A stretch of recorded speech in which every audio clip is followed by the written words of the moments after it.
Hello everyone, welcome to the class guys. कैसे हो आप सभी? उम्मीद करता हूं आप सभी बच्चे बहुत अच्छे होंगे, अच्छे से पढ़ाई लिखाई कर रहे होंगे। और बच्चों, आज मैं आपके लिए इस वीडियो में एक ऐसा फिजिक्स का बेस्ट प्लानर लेके आया हूं कि बोर्ड एग्जाम में हर एक बच्चे को फिजिक्स का यही प्लानर फॉलो करना चाहिए।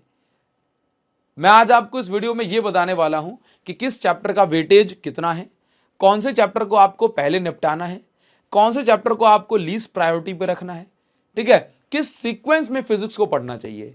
क्योंकि अगर आपका सीक्वेंस सही होगा ना, तो आप सब्जेक्ट को बहुत कम टाइम में खत्म कर सकते हैं।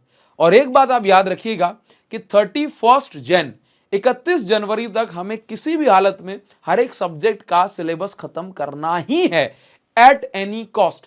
फिर बाद के जो फैब के जो 10 से 12 दिन बचेंगे ना, उसमें हम बैठ करके हर एक चैप्टर, हर एक सब्जेक्ट का रिवीजन कर रहे होंगे, ताकि जब पेपर पास में आते हैं ना, तो दिमाग काम नहीं करता है। लेकिन अपन जनवरी में सिलेबस निपटा देंगे ना, तो दिमाग बढ़िया तरीके से काम करेगा और कामनेस के साथ आप प्रॉपर आप पढ़ाई कर सकेंगे, है ना। तो आप इस वीडियो को पूरा देखें, बिल्कुल एंड तक आप देखोगे तो आपको सारी बातें समझ में आ जाएंगी। इंपॉर्टेंट भी कहां से करना है वो भी मैं आपको बता देता हूं। देखिए, तो सबसे पहले ये जो प्लानर मैंने बनाया है, ये आपके सभी सब्जेक्ट्स को ध्यान में रखते हुए बनाया है। ऐसे नहीं कि सिर्फ फिजिक्स पढ़ना है, रिवीजन कब करना है, कौन से दिन पे गैप देना है, वो सारी चीजें बताई हैं। इसको ध्यान सुनो और समझो। सबसे पहले ये सीबीएसई की ऑफिशियल वेबसाइट पे आपको ये मिल जाएगा, ठीक है। इसमें आप ये देखोगे कि कौन सी यूनिट कितने मार्क्स के। तो ये यूनिट 1 चैप्टर 1 2 3 है ना, चैप्टर 1 2 3 ये आपके 16 मार्क्स के हैं। चैप्टर 4 5 6 7 ये आपके 17 मार्क्स के हैं, ठीक है। मतलब 1 2 3 ये आपके 16 मार्क्स के हैं, ठीक है। 4 to 7 ये आपका जो है 17 मार्क्स का है। इसके बाद 8 से लेकर के 10 ये आपके 18 मार्क्स के चैप्टर हैं। 11 12 13 14 11 से लेके 13 तक ये आपके 12 मार्क्स के हैं। और इसके बाद जो चैप्टर नंबर आपका 14 बच रहा है, ये आपका 7 मार्क्स का है। यही सीक्वेंस है, ये मैंने यहां पर लिखा हुआ है। तो अब आप यहां पर ये आपके सामने मार्किंग स्कीम लिखी हुई है, जो कि यूनिट वाइज है, चैप्टर वाइज नहीं है। जो मैंने आपको पहले चैप्टर वाइज बताया था वो सैंपल पेपर का एनालिसिस था, ठीक है। आप इसको देखिए, और मैं हर एक वीडियो मैंने कहा भी कि सैंपल पेपर को देखते हुए मैं ऐसा बोल रहा हूं, ठीक है। चले, तो अब सबसे पहले मैं आपको बताऊं कि हमारे पास दो टाइप के चैप्टर्स हैं। एक वो चैप्टर है जो ईजी है, और एक वो चैप्टर है जो हार्ड या फिर लेंदी है। तो हमें क्या करना है, एक टारगेट अपने दिमाग में सेट कर लेना है कि भाई हमें इजी चैप्टर को पहले निपटा लेना है। क्योंकि अगर मैं आपसे ऐसा कहूं कि इजी चैप्टर भी हमारे लगभग 40% के हैं सिलेबस के अंदर, मैं अभी आपको मार्क्स काउंट करवा दूंगा।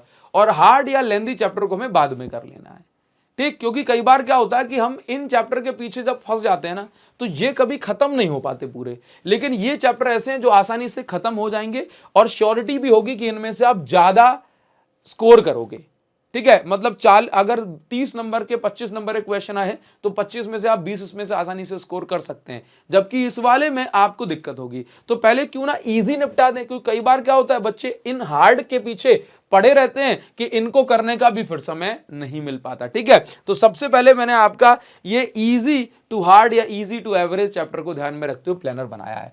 सेमीकंडक्टर, अब देखो सेमीकंडक्टर है एक दिन का, लेकिन आपको केमिस्ट्री पढ़नी है, मैथ्स पढ़ना है, बायो पढ़ना है, तो उन सारी चीजों को ध्यान में रखते हुए फिजिकल एजुकेशन वगैरह आपके बाकी सब्जेक्ट हैं, इसलिए मैंने इतना टाइम, जो कि एक स्टूडेंट के लिए प्रैक्टिकली पॉसिबल है, तो मैंने आपको ऐसा बताया। तो भाई अगर आप पर डे 2 से 2.25 घंटे भी देते हो, तो आप 2 दिन के अंदर डे 1 डे 2 पे सेमीकंडक्टर पढ़ो। एक दिन में थ्योरी निपटाओ, उसके दूसरे दिन में ग्राफ और पीवाईक्यू निपटा दो, ठीक है। 3 से थर्ड और फोर्थ डे जो होगा एक, क्योंकि इसके अंदर डेरिवेशंस वगैरह हैं, थोड़े से फॉर्मूला वगैरह याद करने के लिए, तो एक दिन में आप पूरी थ्योरी निपटाओ, फॉर्मूले की लिस्ट बनाओ, और उसके बाद दूसरे दिन जो क्वेश्चन प्रैक्टिस हैं वो आप इसको बढ़िया तरीके से करिए। मैं तो कहूंगा कि डे 1 पे जो हर एक चैप्टर का रहेगा, उस दिन भी थोड़े थोड़े से क्वेश्चन प्रैक्टिस आपको करने हैं, सो दैट डे 2 पे अगर पूरे नहीं हो पाते तो वो उसमें कवर हो जाते हैं। डे 5 एक दिन में न्यूक्लियर निपट जाएगा, बहुत ही ज्यादा छोटा चैप्टर है। डे 6 और 7 इसके अंदर dual nature of matter theoretical है, लेकिन कुछ ग्राफ पर बेस्ड क्वेश्चन भी पूछ लिए जाते हैं, इसलिए मैंने इसको 2 दिन दिए हैं। डे 8 पर आपको magnetism and matter and electromagnetic wave, ये 1-1 घंटे के चैप्टर हैं, इसको निपटा लो, बहुत सिंपल चीजें इसके अंदर पूछी जाती हैं, ठीक है। डे 9 पे आपको रिवीजन और प्रैक्टिस करनी है, यानी कि जो भी आपने ये इजी चैप्टर पढ़े हैं इनको आप निपटा देंगे तो आपका काम हो जाएगा। अगर मैं देखूं कि 8 दिनों में आप कितने नंबर का चैप्टर निपटा देते हो, तो आप यहां पर देखेंगे कि भाई साहब ये 7 सेमीकंडक्टर अकेला 7 मार्क्स का जो है। इसके बाद ये जो है आपका ये कितने मार्क्स का हो रहा था, ये आपका ये देखिए 12 नंबर का है, ये आपका 12 नंबर का बैठ रहा है। ठीक है, तो आप इसको पहले 12 नंबर तक 12 और 7 19 और ये 2 और 2 मैं 1 नंबर मान लेता हूं। ठीक है, तो आप ये देखें 12 7 19 और 3 22, ये आपके 22 मार्क्स यहां से 8 दिन में पक्के हो सकते हैं। ठीक है, इसके बाद रे ऑप्टिक्स बड़ा चैप्टर है, तो मैंने इसको 3 दिन दिया है, आप इसको 3 दिन अच्छे से प्रैक्टिस करो। वेव ऑप्टिक्स ज्यादा बड़ा नहीं है, लेकिन आप 2 दिन आराम से इसको समय दे सकते हैं टाइम, या आप इस पैटर्न को फॉलो करें। अच्छा, इसके साथ साथ जब भी आप क्वेश्चन प्रैक्टिस करो तो जरूरी है कि भाई हम पीवाईक्यू के साथ साथ नए क्वेश्चंस भी लगाएं। तो नए क्वेश्चंस के लिए और मोस्ट इंपॉर्टेंट क्वेश्चंस के लिए आप हमारा एडुकार्ड का सैंपल पेपर भी ले सकते हैं। और इस सैंपल पेपर की मैं आपको कुछ खास बात बताऊंगा, वापस से हम आगे के प्लानर की ओर बढ़ेंगे। भाई ये इंडिया का पहला ऐसा हाइब्रिड सैंपल पेपर है जिसके अंदर देख रहे हो इतना थिन बनाया हमने इसको कि बस आपको इंपॉर्टेंट और क्वालिटी क्वेश्चंस के अंदर मिलेंगे, कोई फालतू क्वेश्चन नहीं जिससे आपका टाइम वेस्ट होगा। क्योंकि एग्जाम टाइम पर ही जरूरी होता है कि आप वो क्वेश्चन प्रैक्टिस करें जो एग्जाम में एज इट इज आ जाए। तो भाई इस सैंपल पेपर के अंदर जो क्वेश्चंस दिए गए हैं आप इसको प्रैक्टिस करोगे, बहुत सारे क्वेश्चंस आप एज इट इज देखोगे। एग्जाम में प्रेशर जो होता है उसको टैकल करने के लिए इस बार आपको एक्चुअल जो सीबीएसई का सैंपल पेपर मिलता है वैसे जो है 3 क्वेश्चन प्रैक्टिस पेपर आपको ये सेट मिल रहा है। सील बैग आपको प्रॉपर मिलेंगे, आप इसको जो है आराम से एग्जाम में जैसा माहौल होता है उस चीज को आप यहां पर फेस कर पाओगे। ठीक है, आपको कॉपी भी मिल रही है जिसके अंदर आप बढ़िया तरीके से एग्जाम का प्रेशर जैसा कॉपी पे लिखते हैं प्रॉपर फील आता है। ठीक है, तो बेसिकली आपको यहां पर हाइब्रिड सैंपल पेपर क्यों कहा गया, क्योंकि बुक तो मिल ही रही है, साथ में एक्चुअल सीबीएसई के जैसे पेपर होते हैं वैसे पेपर आपको मिल रहे हैं, सो दैट एग्जाम की बढ़िया तैयारी आपके लिए हो जाएगी। ठीक है, तो इसको जरूर से आप प्रैक्टिस करें, जो भी आप क्वेश्चन कर रहे हैं उनके साथ में। इसके लिए मैंने लिंक जो है आपको इसी वीडियो के डिस्क्रिप्शन में आपको दे रखी है। ठीक है, आप यहां से आज ही ऑर्डर करो, 2-3 ऑर्डर से प्लेस होने में आपको लग जाएंगे, इसमें बुक आप तक पहुंचने में, उसके बाद आप जो है इसको भी प्रैक्टिस करना शुरू कर दीजिए। ठीक है, इलेक्ट्रिक चार्ज एंड फील्ड 2 दिन में निपटाओ। अच्छा, और 17-18 जो है आप 2 दिन लें कैपेसिटेंस के लिए, और उसके बाद डे 19 में फिर से एक रिवीजन कर लो। ठीक, 3 दिन ले लो करंट इलेक्ट्रिसिटी के लिए, बड़ा चैप्टर है।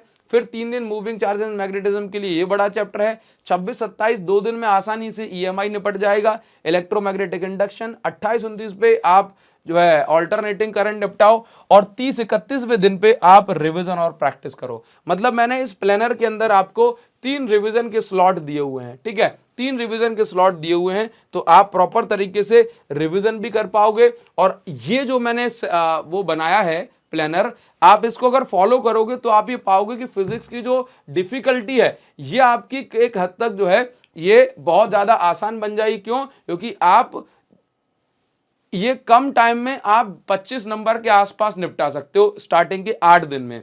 उसके बाद का जो समय है उसमें आपको हार्ड और लेंथी क्वेश्चंस मिलेंगे, तो अगर हमें थोड़ा बहुत 2-3 दिन ऊपर नीचे हो रहे हैं तो वो भी हम आसानी से इसमें एडजस्ट कर सकेंगे। हमारे दिमाग में ये तो रहेगा कि हाँ भाई वो वाले चैप्टर तो निपट चुके हैं। आप इसमें ऐसा कर सकते हो, जैसे चैप्टर 4 है, 4 आपका मन कर रहा है कि 4 6 7 मैं पहले कर लूं, तो भाई इनको पहले कर लो, ये बच्चे के ऊपर डिपेंड कर रहा है, क्योंकि इनका जो वेटेज है लगभग ये सेम है। आप इस प्लानर को फॉलो करो। और हाँ सर, इंपॉर्टेंट कुछ बता दीजिए, तो आपको इंपॉर्टेंट डेरिवेशन के लिए कि पूरी फिजिक्स में बस आप इतने डेरिवेशन कर लो, इससे बाहर नहीं जाएगा। टाइटल ये रहा वीडियो का, ऐसे सर्च कर लेना। ठीक है, चलिए वीडियो को डिस्क्रिप्शन में लिंक भी दे दूंगा। ग्राफ इसके बाहर नहीं जाएंगे, एक वीडियो देख लो, पूरे ग्राफ इसके अंदर हो जाएंगे।